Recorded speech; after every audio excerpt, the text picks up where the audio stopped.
How can TCP and UDP protocols be used in an attack targeting remote computer systems?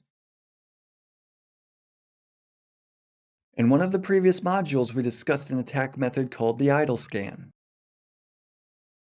Idle scan uses zombie machines which provide the attacker with IP address sequences. This is one of the vulnerabilities of the fourth layer. If the sequence is predictable, in many computer systems the numbers grow incrementally. You can first send the packet to the zombie, and then you can send the packets to the computer you want to scan using IP addresses of the zombie. The victim of this scanning exchanges communications only with the zombie. Whether or not the packet was sent can be deduced from the successive sequential numbers of the IP protocol. If the number is higher, it means the packet was received and the reset response was sent. The RFC documents do not specify the details of the mechanism that generates the sequential numbers. It concerns not only IP numbers, but also TCP numbers.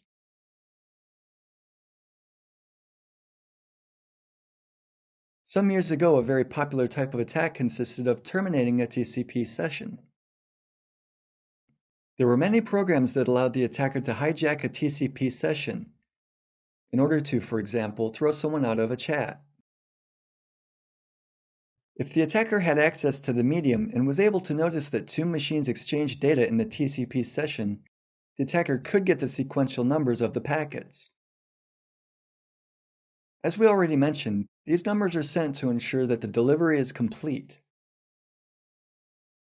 If the numbers were sequential, the attacker could send packets to the target host impersonating the host that initiated the session. The attacker could send, for example, the reset packet. The result was that the remote computer logged a given user off of a chat session or some other device. This problem was solved a long time ago. None of the modern operating systems use easily predictable sequential numbers. There are still many mechanisms used to generate those numbers. Some are better, some are worse. The main threat connected with the fourth layer of the OSI model comes from the possibility to collect information about the configuration of the remote hosts and services running on them. This is due to the fact that, conventionally, certain services always listen on the same ports. By learning which ports are open, you get to know which services are running on a remote host. In a minute, you'll see a demonstration on how you can use this information. What can you do to get protected against threats connected with protocols of the third layer of the OSI model? You can employ two elements of a general computer system security strategy. Limit the risk-affected area. The first way to do so is by blocking ports you don't use. The second, monitor your network for port scan attacks.